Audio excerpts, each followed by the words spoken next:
Après le rapport russe, c'est au tour de la commission d'enquête polonaise de donner ses conclusions sur les circonstances du crash de l'avion du président Kaczynski en avril 2010. Si le rapport reconnaît que les causes principales sont à chercher côté polonais, il pointe aussi du doigt l'éclairage défaillant de l'aéroport de Smolensk et les informations transmises par les aiguilleurs du ciel.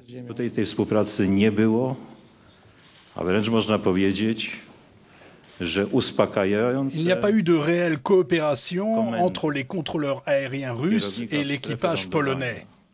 Le contrôleur aérien disait même au pilote qu'il était sur la bonne piste. Il donnait de mauvaises indications à l'équipage qui ne se doutait pas qu'il était induit en erreur.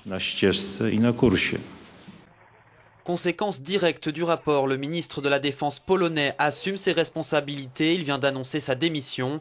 L'enquête a clairement mis en avant le manque d'expérience du pilote.